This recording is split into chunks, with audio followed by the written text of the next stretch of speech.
There's a few other items we can get before we go finish the celestial weapons. Actually, there's a whole bunch of them. But remember this little puzzle we mentioned a couple of times as we went there? This is one of my favorite puzzles, even though it's probably one of the more trickier ones for not that great a reward. Killica, Big and join is 1, so that's what we're gonna do. By the way, you can see they finished the Killica port. There's a nice shiny path all the way up to our airship. You can get a couple of extra items either for following these sort of puzzles, which tips was what? Or just from like finding particular places on the map by moving the little tracker to one particular area and finding something. We've gone to a few of those, picked up a few items, including a double AP weapon for Titus, which is kind of okay. Here's the second part of it, has Sodi Itros. Obviously none of these make any sense, but the point is you're supposed to combine them. But even then, they look kinda weird. But then maybe you can just swap them around a bit, and suddenly you get the password is victorious. There you go. It's kind of a cool little thing, honestly. So, we input victorious.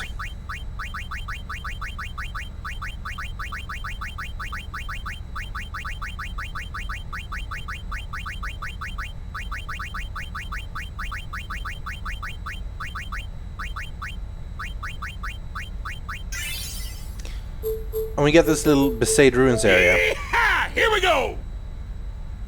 Which is one of the save spheres you saw while running past, and you can't access any other way except this. And here you have Victorious, which is an armor for Riku that makes her lightning proof, fireproof, and ice proof. It's good, but a bit much to do for okay armor. We can basically make better stuff. More importantly, though, is getting Auron's celestial weapon. You remember we found the rusty sword near the Cavern of the Stolen Faith? There's also a statue here of Lord Mihen, so we used the rusty sword.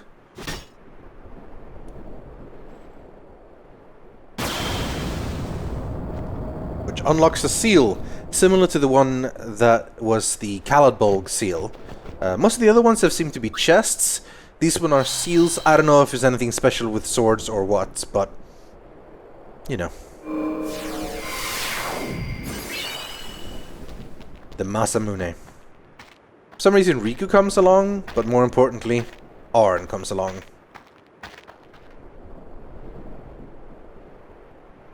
Doesn't look super practical, but kinda cool.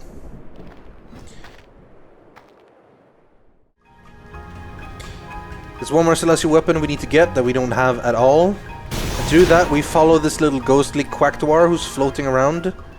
And then you mash the buttons here until you figure out it's actually X, not A. You pray to this little tower.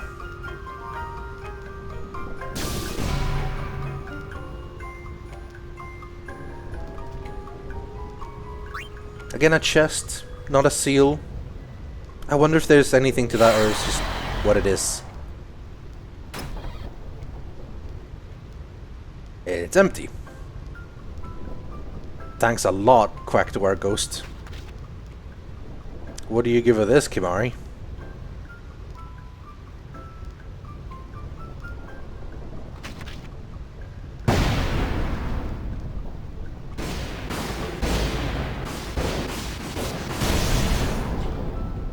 The Spirit Lands. Man, every time I go to the Thunder Plains, it reminds me that I still have the lightning dodging to go. Eventually I can't postpone it any longer and I will have to start dodging those lightnings. Well, it may be easier this time than last time. Either way, while all of this has been going on, I've been capturing fiends like a monster, fittingly for the monster arena. Every time he unleashes a new creation, we get a free shot at it without having to pay for it. So I figured might as well give it a go at trying to fight it. Auron doesn't have his fully upgraded one yet. We need the Mars Sigil for that, which is what we are here for. Wowzers, you've completed a total of 10 races and areas. That is what we need for the Mars Sigil. You need to unlock 10 areas or species conquest things. Anyway, he offers us the first shot on the Josei monster, which is this Jormungandr. or Jormungand. This is basically a Basilisk type enemy. Long story short, we are so not ready for this thing. He's much tougher than we can really fight right now. We could fight the Chimera guys because he was one of the earlier ones, but this one is definitely tougher. However, what we can do is bring in Riku and Steel for 4 Petrify Grenades, which is something, right? Except, of course, that we already just got 99 of them for unlocking this guy. And, well, he just kills us all. Not up to scratch? No, we aren't. We are not up to scratch yet. We will be, eventually. Monster Arena is basically post-endgame type content. This is where the tough stuff happens. However, we do now have the Mars Sigil. So before we talk to the Monster Arena guy again, given all the capturing we've been doing, let's upgrade the Masamune to its maximum power. As an endgame fighter, Arn is very good, except he just gets outpaced by people like Tidus and Waka, and to a lesser degree Yuna as well. Simply because Waka has attack reels which can hit 12 times, which inherently means that in one attack you can do immense amounts of damage. And eventually Tidus will get Blitz Ace, which does like 9 hits. Yuna has her anima ulti, which will show off in a bit. That can do tons of damage as well. This guy we will see a little bit more of in the future. This is Don Tonberry. We want to use his Karma attack, which is an upgraded Karma attack. As you can see, he hits quite hard on Tidus, because he's been killing lots of dudes. It'll hit fairly hard on Waka as well. Not as hard as on Tidus, because Tidus has killed the most units. That's how it works. It's based on how many you've killed. Now Riku, might as well get in a free steal, right? Which also gets us the achievement for a talent for acquisition. Riku's actually only killed not that many people. It's still 40, I think, because I think it's times 100. But yeah, rest in peace. At this point on, it's becoming more and more clear that we're not really ready to fight these monsters just yet. We need way more preparation, we need more stats, we need special armor and equipment. But, I don't know. Maybe it's worth trying? No. It just isn't at this point. All we really gain from this is that we don't have to pay a couple of thousand gil to fight them. It's just not really worth it because we're just gonna mostly die. We could try to take advantage of the free attempt at a steal by going with Riku to steal, but honestly it's a waste of time. If you're not ready for the monster, you shouldn't do it. So at this point on, I'm just talking to him to get all the free items that we get, and then just saying no, basically. We get a whole bunch of useful items here that's going to be very useful for customizing things. The Mega Phoenix that we got before, for example, is going to be super good for armors we're going to create eventually. There's a bunch of stuff that's... honestly, most of these we won't even use. They're purely for customization. But they're going to be customizing some good stuff. Poison Fang, though, not so much, maybe. Theoretically, if you're going to get 99 of something here, you can spend them first, so that you don't get any overspill or whatever. Most of the time it's not really worth it. I end up doing it at one point later on, I think, because I want to optimize something. So the way it works, I think I've mentioned this before, but there are different types of unlocks, right? You have the area conquest, you have the species conquest, and then you have the original creations. He's almost done telling us about everything, but we went around the world a lot and captured a lot of things. For multiple reasons. We wanted to make sure that Tidus got a lot of kills under his belt. We obviously wanted everything captured because of all these multiple things. And maybe not so much in the earlier areas, but in the later areas it ended up giving us a decent shot of AP. Which is always good, of course. Mount Gagaset. That was really what we sort of came here for. The Blossom Crown. We done yet? Nope, still more. So the Thunder Plains, dude. Chocobo Wing. Those are going to be super useful, and in fact we're going to need a lot more. We got 99, and we're going to need 80 apiece to customize auto haste on our armors, which is what we want. So we're gonna need even more than the 99s we got, but there's ways to get them. It's fine. Mushroom Rock Road. Cannibal and Knife. We already customized a couple of those earlier. That was to get the zombie-proof armors. Not really gonna be needing that a huge lot right now. Eventually, when we're customizing our armors, we want to get a certain set of just globally useful ones, and then some that'll be like status immune ones, which is also going to be handy.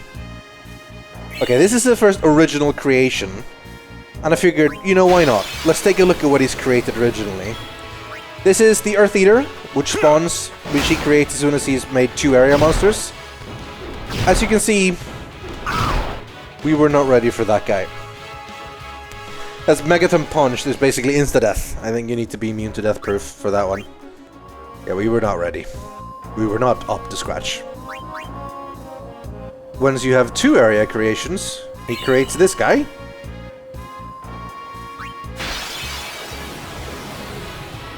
The Greater Sphere. He's frustratingly slow. But once he's done, I'm just gonna throw an attack. 22k, RNSLR damage when he's low on health. That's his special ability. Sadly, the counterattack is Ultima. And, yeah. Not that we were gonna survive that even at full health, but there you go. It's kind of funny to see how difficult some of these monsters can be. Because it makes you feel like, alright, we're weak now, but we're gonna get them eventually. 99 doors to tomorrow. But yeah, it's pointless to keep going. We just can't get most of these. Gambler Spirit. Not now. I wish he didn't have to say his entire spiel at one go. And the Megalixir 30. Oh yeah, this is interesting. That was the from capturing a bunch of water monsters. And so we make a water monster, which we can only fight with Titus, Waka, and Riku. Which is part of the reason, a small part, but part of the reason a lot of people choose those 3 for their like last endgame ones. Anyway, we're finally done now, so now we can take a look at all the monsters we've captured. 10 is the maximum, and most of the time I've gotten 10 of everything. Some of the ones I just sort of blasted through and didn't get quite many. We noticed that there's a dungeon called Omega Dungeon, which we have 0 in, because we haven't been there yet, so that's going to be exciting. We're missing 1 or 2 every now and then. We don't have that many Tonberries or Ghosts, they're kind of rare. I'll go back and finish those. Unknown is still there, so there's still 1 area we haven't been to. These are the creations, these are the area creations, these are species creations, and the original creations. Now, when you can choose to fight them, you have a little bit more time to prepare. Anyway, I mentioned we needed the Blossom Crown.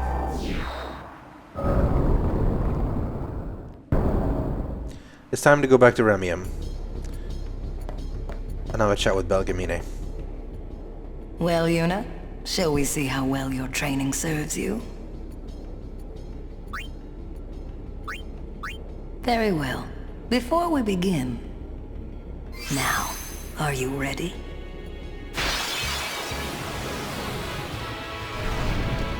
Leveling up Aeons is an interesting thing. First of all, of course, as I mentioned a couple of times, leveling up Yuna will make her Aeon stronger. Which is why it's always a good idea to keep her on track with the rest of your crew, or even above if you can. However, there's another thing that actually makes Aeon go stronger, and that's just quite simply doing a lot of battles. If you do X amount of battles, like your Aeons grow in strength. They then multiply with Yuna's stats at a certain formula. It's all very mathy and complicated. Long story short, fight a lot, level up Yuna, and your Aeons will be very strong. Adding on to that, Anima, the Dark Aeon, is gonna make this pretty easy. Anima already breaks the damage limit, and she easily gets in a couple attacks at like 10-12k each. And the Meteor Strike doesn't even break 100 or 1,000. Down you go, Ifrit. Sorry.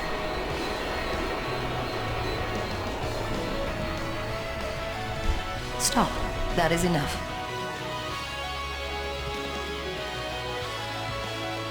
Anima story is really interesting. We got a couple of made it. Some progress. And Couple for of that, details about it. I'm glad. From Seymour's mom. Take this. It may come in handy. But yeah, right now, by far the strongest one we have. Yojimbo can maybe If you've got compare. what it takes to beat Sen, I should be no more than a bump in your path, right? Ixion is up next. Very well. Before we begin, now, are you ready?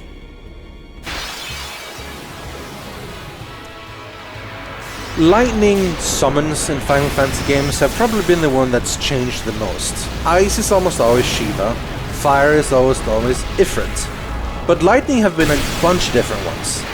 Like in Final Fantasy VI and Final Fantasy VII it was Ramu, like an old man. Choose In your Final AI Fantasy well, VIII it was like this lightning bird thing looking, called Quetzalcoatl. Can't remember exactly in Final Fantasy IX.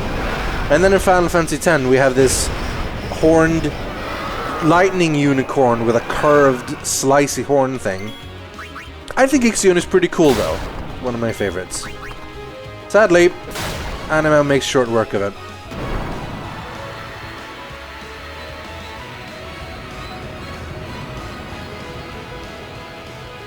Stop. That is enough.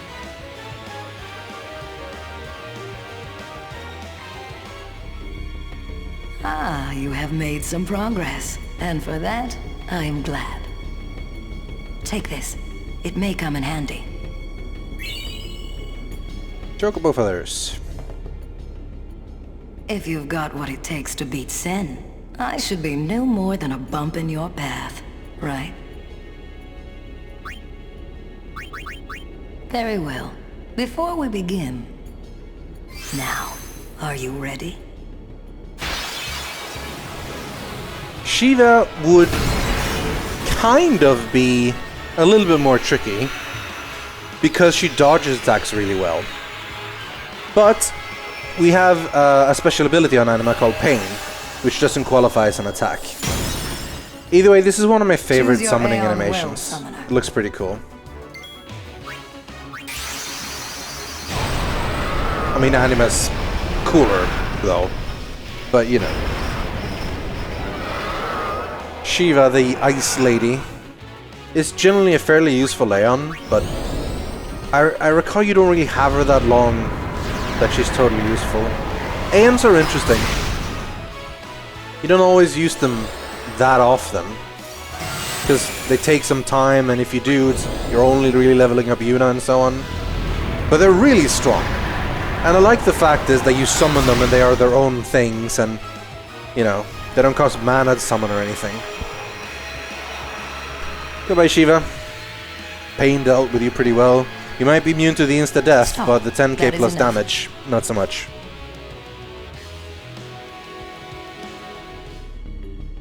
Ah, you have made some progress. And for that, I am glad. Take this. It may come in handy.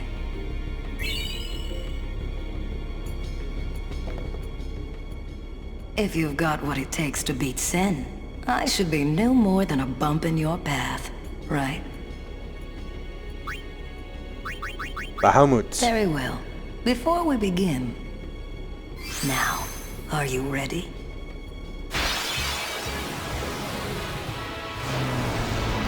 Probably the biggest story one, arguably, in the game. You have Valifor, which is connected to Yuna and even gets to be in that cutscene she's in. Anima is the one you see a bunch of times and is connected to Seymour and all that, and gets, you know, called out by voice and in name. But Bahamut, the faith, is connected to Titus in a pretty cool way.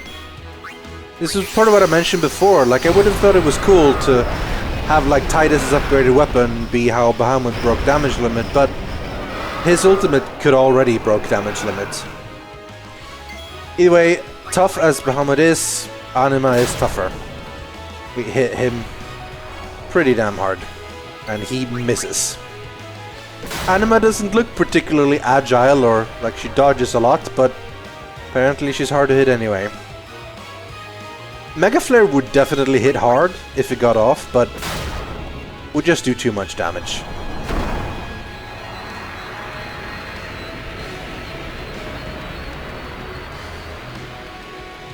Stop.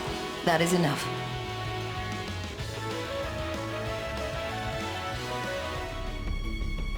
Ah, you... Take this.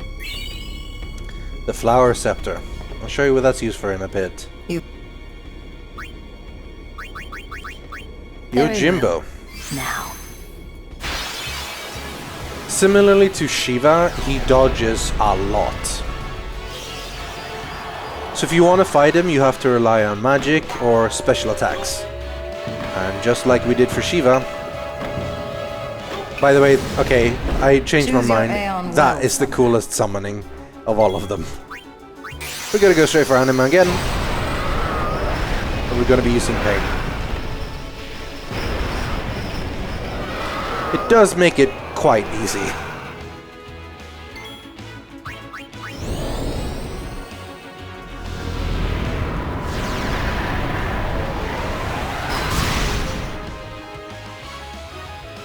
Daigoro. His little dog. 329. It's just not gonna... When you're doing 300 and I'm doing 12,000, this battle's gonna only end one way.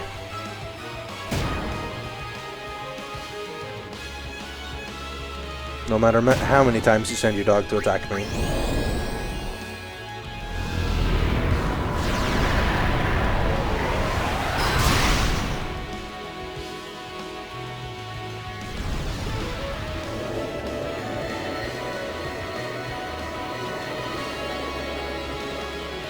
Stop. That is enough.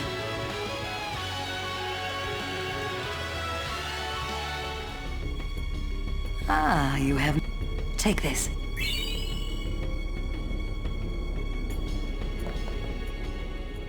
If you've got what it takes to beat Sin. Now next up is Anima. And we can't summon Anima for Anima. Now we could beat her, probably with Bahamut or Yojimbo, but we came here for a reason. The Blossom Crown from unlocking Mount Gagazet monster, and the Flower Scepter for beating Bahamut here. And the seal is broken.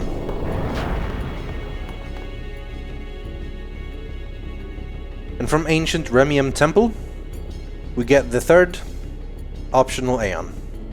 Or should I say, Aeons. Welcome, Cindy, Sandy, and Mindy. The Magus sisters. Magus. Mogus. Magus. I'm gonna say Magus. Magus? Well, Yuna, Magus? shall we see how well your training serves you? Magus. The Magus. Very well. We're gonna say Magus. We're rolling with Magus. It may very well be wrong. We're saying Magus, though. That's what we're saying, Magus.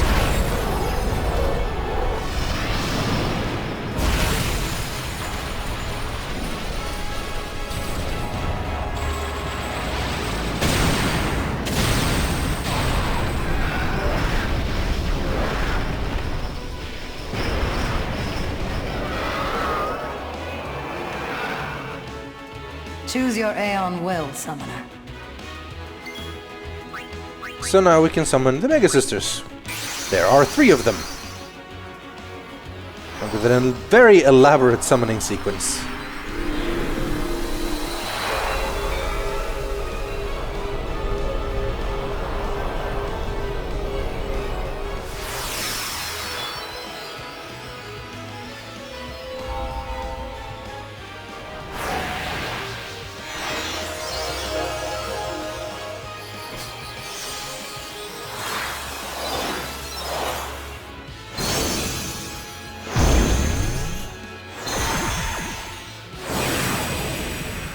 The Bug Ladies. They are pretty cool.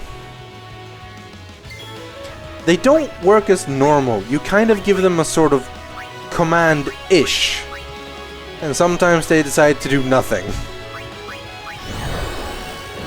This attack can be extremely powerful though. Even right now it doesn't look like much, but the sheer amount of times it means that that was probably about almost 10k or something.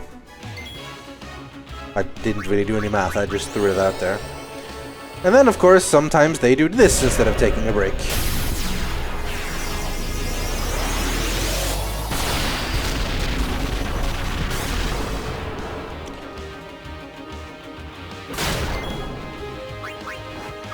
And they hit pretty hard.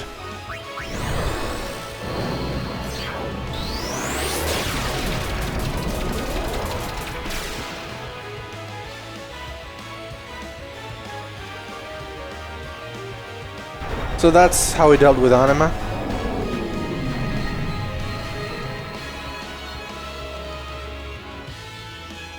Stop. That is enough.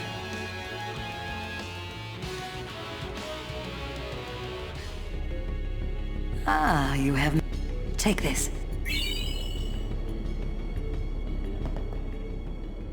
I will be the judge of your Aeon strength. Are you good enough, I wonder?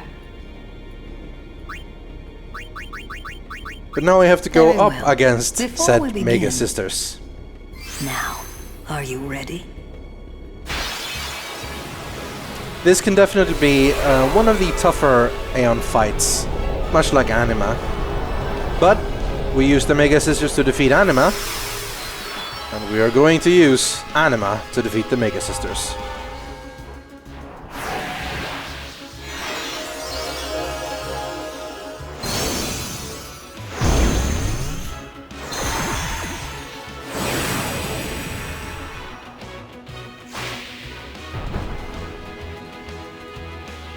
Choose your Aeon well, Summoner.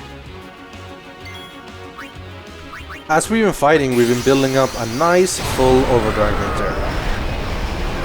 And since we haven't seen it before, I think it's about time to show off Oblivion.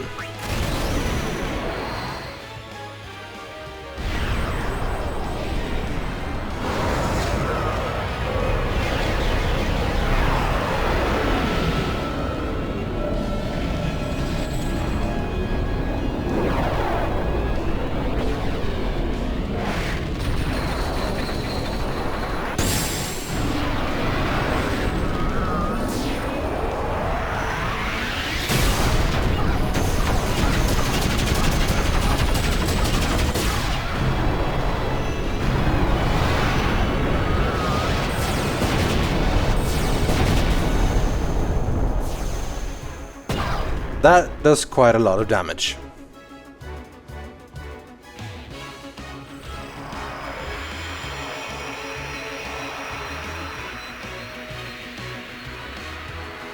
Stop.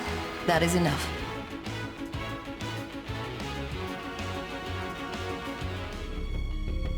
Ah, you have made some progress. And for that, I am glad. Take this. It may come in handy.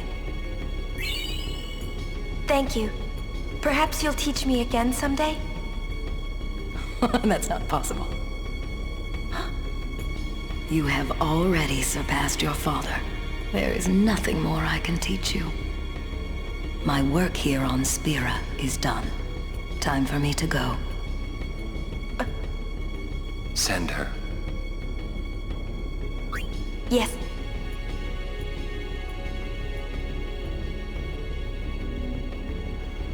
It is in your hands. Destroy sin and save Spira.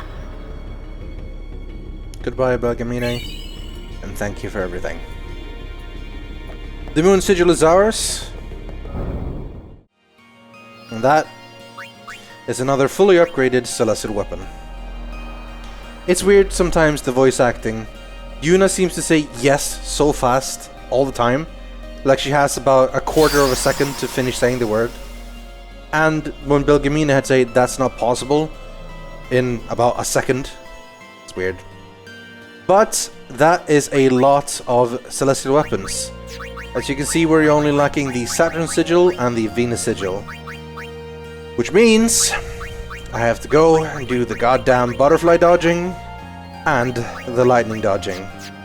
There's no more stalling. It's time.